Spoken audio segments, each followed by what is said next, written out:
අද අපි කතා කරන්න යන්නේ පැරණි යෝගීන් භාවනාවේ උපරිමයටම ගිහිල්ලා ඇත්තටම මනසින් ශරීරය පාලනය කළාද?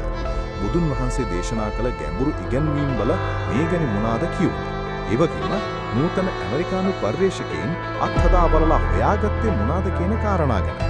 මේ හැමදේම එකට ගැට ගහලා අපි අද බලමු ඇත්තටම අපේ මනසට ශරීරය සුවපත් කරන්න පුරුවන්ද කියන කාරණේ ඇත්ත නැත්ත ගැන. ඉතින් වීඩියෝ පටන් ගන්න කලින් මතක් කරනවා තාමත් සංරක්ෂා නාලිකාව සබ්ස්ක්‍රයිබ් කරලා නැත්නම් සබ්ස්ක්‍රයිබ් කරලා එකතු වෙන්න කියලා. අපේ මනසට ශරීරය පාලනය කරන්න පුරුවන් බව අපි දන්නවා. ඒත් මනසට ශරීරය සුවපත් කරන්න පුරුවන් මේ ප්‍රශ්නෙට උත්තර හොයාගෙන ගිය ඉපැරණි ඉන්දියානු යෝගීන් භාවනාවේ උපරිමයටම ගිහින් පුදුම දේවල් කරා.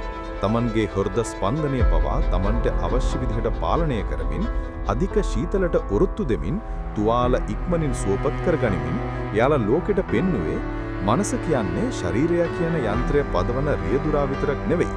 ඒ යන්ත්‍රය අලුත් වෙඩියා කරන්නත් පුරුවන් ප්‍රධානියා කියලා. මේ සංකල්පය ඊටත් වඩා ගැඹුරට ගෙනියමින් බුදුන් වහන්සේ දේශනා කරලා තියෙනවා අපේ ශරීරයේ ඇතිවන භෞතික දේවල් වලට පවා සිතුවිලි කෙලින්ම බලපාන විදිහට.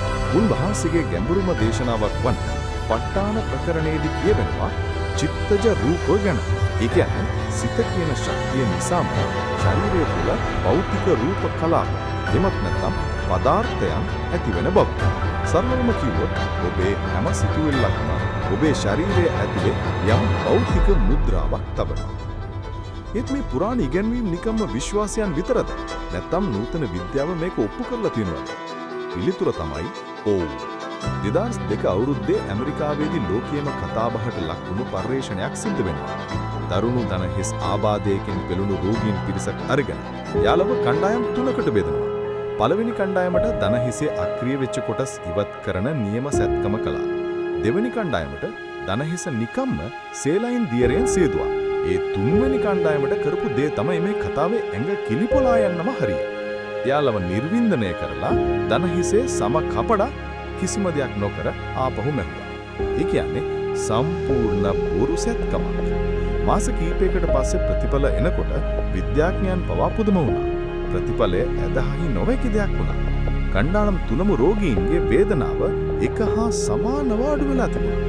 බොරු සැත්කමක් ලැබුණු අයත් තමන්ට නියම ප්‍රතිකාරය ලැබුණා කියන දැඩි විශ්වාසය නිසාම නියම සැත්කම කරපු අය වගේම සුවයක් ලබලා තිබුණා.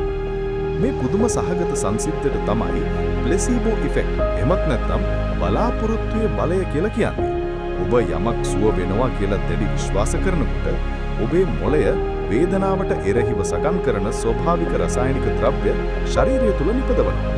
ඔබේ විශ්වාසය ඔබේ ශරීරයම සුවපත් කරන ඖෂධයක් බවට පත් වෙනවා. මේකෙන් අදහස් වෙන්නේ නැහැ අපි ලෙඩකට බෙහෙත් නොගෙන ඉන්න ඕන කියලා. වෛද්‍ය ප්‍රතිකාර කියන්නේ අත්‍යවශ්‍ය දෙයක්. නමුත් මේකෙන් පැහැදිලි වෙනවා අපේ සුවවීමේ ක්‍රියාවලියට අපේම මනස, අපේ ධනාත්මක විශ්වාසය කොයිතරම් බලවත් විදිහට දායක වෙනවද කියන එක. ඔබේ ජීවිතේදී හිතේ බලයෙන් යම් දෙයක් සුව වුණු අවස්ථාවක් අත්දැකලා තියෙනවද? ඔබේ අත්දැකීම පහලින් කමෙන්ට් කරන්න.